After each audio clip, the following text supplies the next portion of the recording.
This is, without a doubt, one of the most reliable AI tools I've used for architectural workflows. Not just for rendering, but for actually developing and presenting ideas. The coding behind this must be seriously so advanced. Let me show you what it can do for you. So when you first open the site, the first thing you want to do is upload your image using this button here. In my case, I'm just uploading an external image of my project. And then we'll start with the render design feature and write a simple prompt. Something like a historic building, arched windows, timber and glass inserts, etc. Now what's really helpful here is the enhanced prompt feature. It basically rewrites what you've written, adds a bit more detail, and just makes the whole thing stronger without you having to rethink it. Quick check of the prompt, everything looks fine. It did add dark metal, which I don't actually want, so I'll just remove that. Then once you're ready, hit generate. It takes about a minute, so it's actually pretty quick. Now you get two options, and as soon as you open one, you can see how realistic it looks. But what's more impressive is how closely it sticks to the original model. Like this is clearly my building. And if you like it, just hit the plus icon and add it to your canvas. At this point, you're already looking at something that's maybe 80 to 90% there, which is honestly enough to start having conversations with clients or tutors. Now for the next test, I want to try this view because I want to turn it into a scale model. So again, render design, but this time I'll change the prompt to something like scale model, balsa wood, etc. While that's generating, let's quickly look at another feature. So you can upload an image like this gallery scene and use the auto-populate tool. Here you can control things like how busy the scene is, the type of people, and add your own keywords. So I'll go with something like casual, smart, gallery setting. Let's check on the scale model render. That's actually really good. One of them is definitely stronger and closer to what I had in mind. Now what surprised me the most is how well it picked up the timber framing at the top. I didn't expect that level of detail considering how far the screenshot was, but it actually handled it really well. Now going back to the auto-populate results, again you get two options. I really like how it added subtle lighting as well. But then there's also the auto-enhance feature, which is probably the quickest feature. You don't even need to write anything. It also gives you two options. Straight away you can see the difference in depth and realism. Even the people look more natural.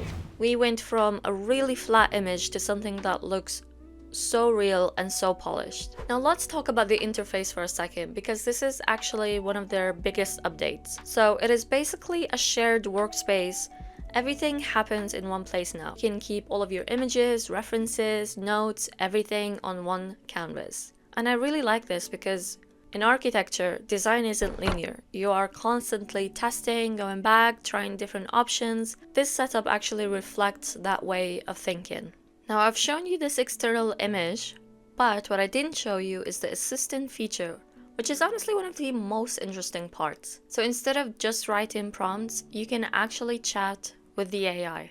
So I'll take the same image, open the chat, and from here you can either type what you want or follow its questions. I actually like following the questions sometimes because it does suggest things that you might not think of.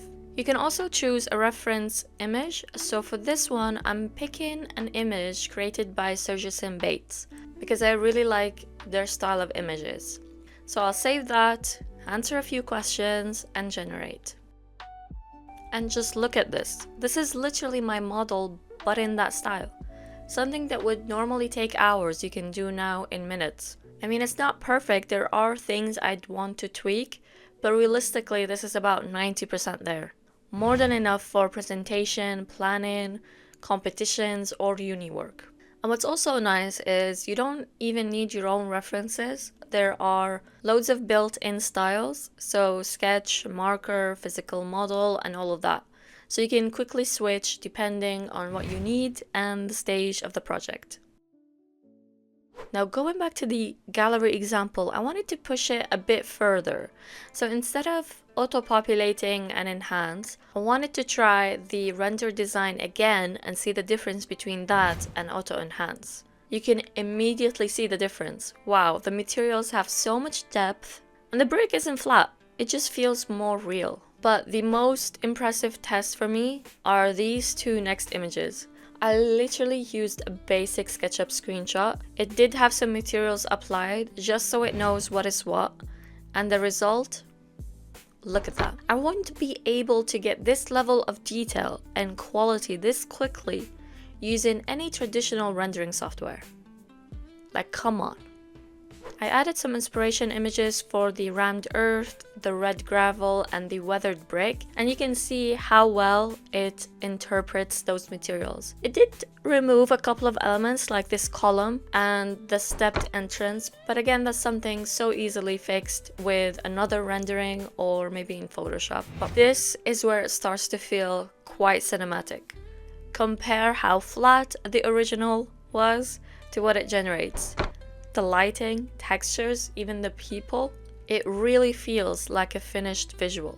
But one of the biggest things for me with AI is that it's random and sometimes it can, have its own mind. But with this software, you can edit parts of an image without having to regenerate everything. So for example, I just asked it to change the desk and chair. You can see that everything else stayed the same. So that level of control is something that most AI tools struggle with, but here it's actually consistent. There's honestly so much that you could do with this software. I've been using it for a few days now and I'm already finding different uses for it. So from technical drawings to model style visuals, and I could spend here all day showing you all of the renderings that I made, because you also have a history tab where you can go back to anything you've generated, which is really useful if you want to revisit something that you've created previously. But what I also like is that you don't have to wait around. So while one image is generating, you can start working on another one. And when that's done, you'll see a small icon so that you know it's ready. Now the export quality is also really solid. You usually get 2K, but you can also upscale to 4K. Honestly, I do not say this lightly.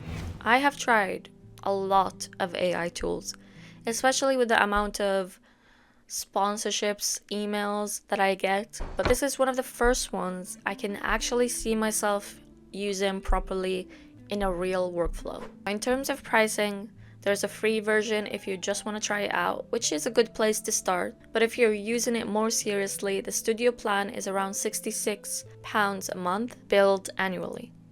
Considering the time it saves, and the quality and detail of the images it generates, the wide applications that you can use this for, I'd see this more as an investment. Even if it saves you a few hours for every single project, it pays for itself pretty quickly. But if you're a student, they also have an educational plan, so definitely check that out.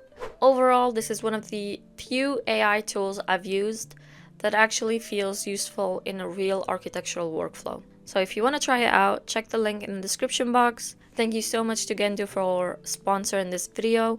I am Rasha Shiroro and I'll see you next time.